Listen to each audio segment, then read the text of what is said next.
তিন number romance corporate ল্যাঙ্গুয়েজটাকে romance ভারতে চালু করার জন্য আমরা দাবি জানিয়েছি। আরেকটা হলো আমাদের তৃণমূরা সাবমিশন হইলে আপনারা সবাই জানেন বন্যা-হাতির তাণ্ডব।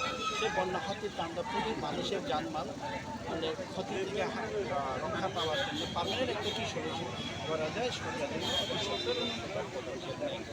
চার নম্বর প্রপার পাট্টা লেন। আমাদের রাজ্যে অনেকেই ফরেস্ট রাইট অ্যাক্টে পাট্টা পেয়েছেন, কিন্তু তাদেরকে সঠিকভাবে পাট্টা ডিমার্কেশন করে দেওয়া হয়নি, চিহ্নিত করে দেওয়া হয়নি।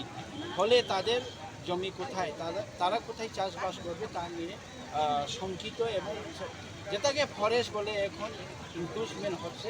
কিন্তু আমরা আমাদের দাবি যারা পাট্টা পেয়েছে তাদেরকে অতি সত্তর জমির জন্য ডিমার্কেশন করে দেওয়া।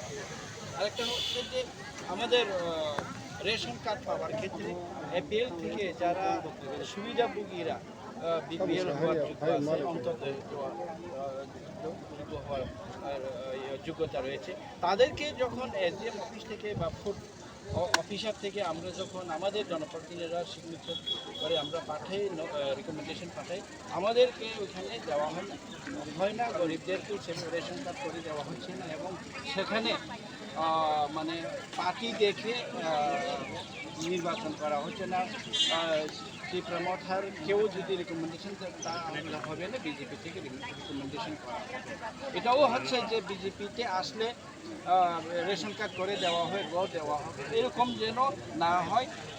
আমরা তার হস্তক্ষেপ ডিসক্রিমিনেন্সি যে হচ্ছে, আমরা তার হস্তক্ষেপ চাইছি আমাদের এসডিএম সাহেবের কাছে। আরেকটা হচ্ছে আমাদের সাবজোনাল অফিস, এখানে তুইমধু সাবজোনাল অফিস, মুঙ্গিয়াকামি সাবজোনালকে বাইফার্কেশন করে দুইটা সাবজোনাল আমরা করেছি উন্নয়নের জন্য। এদিকে 10টা বেশি নিয়ে যেটা আমরা সাবজোনাল করেছি তুইমধু সাবজোনাল, এটা কাজকর্ম ফরেস্ট ডিপার্টমেন্ট ওয়াইল্ড লাইফ স্যাংচুরিগুলো এটাকে বন্ধ করে দিয়েছে।